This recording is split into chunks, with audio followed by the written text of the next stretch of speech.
ملت محترم وزیر ہند، ہم سب سے پہلے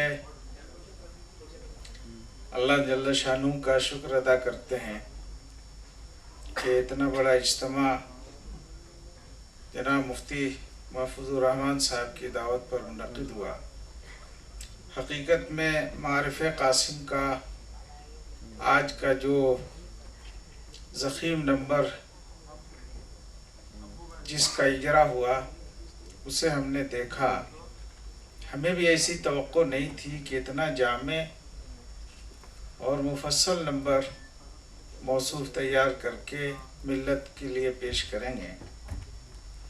نہ صرف یہ قابل ستائش ہے بلکہ قابل تقلید بھی ہے۔ ہماری گزارش ہوگی کہ ملک کے جو دوسرے ماہنامے ہیں، ہفتوار صحیفے ہیں، روزنامے ہیں، وہ اس پر ضرور توجہ دیں۔ مختلف زبانوں میں ان مسائل کے اوپر نمبر اور مسلسل مضامین آتے رہنے چاہیے تاکہ ہماری بات پہلے ہمارے درمیان اور پھر جہاں ہمیں پہنچانی ہے وہاں پہنچے۔ ہمارے بزرگوں نے جو ابھی باتیں کہیں، میرا خیال یہ ہے کہ کچھ کام تو وہ ہیں جو ہمیں کرنے ہیں۔ ایک زندہ ملت کی حیثیت سے مسائل اور مشکلات تو آئیں گی، کسی بھی مردے کو مسائل اور دشواریوں کا سامنا نہیں کرنا پڑتا ہے۔ زندہ انسان ہی مسائل اور دشواریوں سے جوجھتا بھی ہے، مقابلہ بھی کرتا ہے۔ ہماری حالت پوری تو نہیں لیکن ایک بڑے تعداد کی حالت اس مریض کی ہے جس کو دواؤں کو بھی ضرورت ہے، خصوصی توجہ کی بھی ضرورت ہے۔ جب کوئی مریض ہوتا ہے تو اس کو خصوصی غذا بھی دینی پڑتی ہے۔ ہم چاہیں گے کہ یہ غذائیں ہم اپنی طرف سے بھی دیں اور سرکار سے بھی ان غذاؤں کا، دواؤں کا نظم کراتے رہیں۔ کچھ مسائل وہ ہیں جنہیں خود ہمیں کرنا ہے، اپنی مساجد کا نظام، اوقاف کا انتظام، مدارس کو بہتر طور پر چلانا۔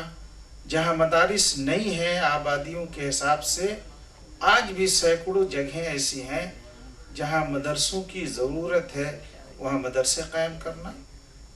آبادی جتنی تیزی سے بڑھ رہی ہے، 65 سال سے زیادہ عرصہ ہو گیا آزادی کو، کیا ہم صرف سرکار کے بھروسے پر رہیں گے کہ سرکار ہی اسکول قائم کرے؟ آپ دیکھیے جن آبادیوں میں ہماری بڑی تعداد ہے، پرائمری اسکولیں تو اکثر جگہوں پر سرکار کی طرف سے ہیں۔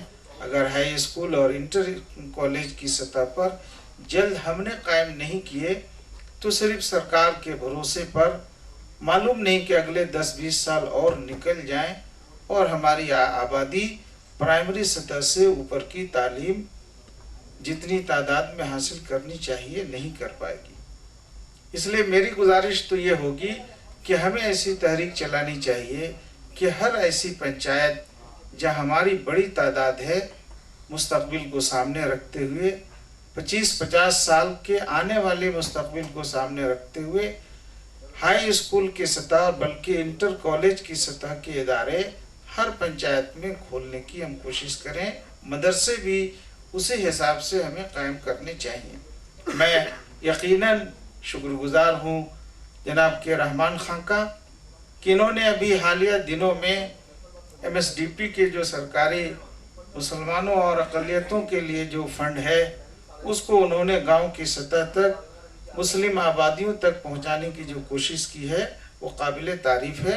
ہم نے دیکھا ابھی بہار میں جائزہ لیا تو صرف پہلے 7 اضلاع کے مخصوص اور خصوصی حلقے ہی اس سے فائدہ اٹھا پاتے تھے، بلکہ اس میں بھی 10-20% مسلمان فائدہ اٹھاتے تھے۔ ابھی جو نیا سرکولر انہوں نے بھیجا اس میں 30 اضلاع کے بیشتر بلاک اور مسلم گاؤں اس میں شامل ہو سکتے ہیں۔ ہمیں چاہیے کہ ان اسکیموں کا جائزہ لے کر اپنی آبادیوں تک انہیں پہنچائیں۔ ہم یہ ضرور کہیں گے کہ اس پروگرام میں نئے اسکول اور نئے ادارے قائم کرنے کی گنجائش نہیں رکھی گئی ہے اس کو بھی رکھا جائے. اعلیٰ تعلیم کے اداروں کے لیے بھی اس سے تعاون میں گنجائش نہیں رکھی گئی ہے. اعلیٰ تعلیم کے ادارے بھی جو مسلمان قائم کرتے ہیں ان کو بھی اس شرط میں شامل کرنا چاہیے. میں ایک بات اور عرض کروں گا، لمبی بات نہیں. مسلمان معیشت اور روزگار کی دشواریوں میں مبتلا ہے. ابھی سعودی عرب کے نئے قانون کی وجہ سے، نطاقہ کی وجہ سے ہزاروں نہیں بلکہ لاکھوں ملازمین جس میں اکثریت مسلمانوں کی ہو سکتی ہے، وہ اپنی ملازمتوں سے کنارہ کیے جا رہے ہیں.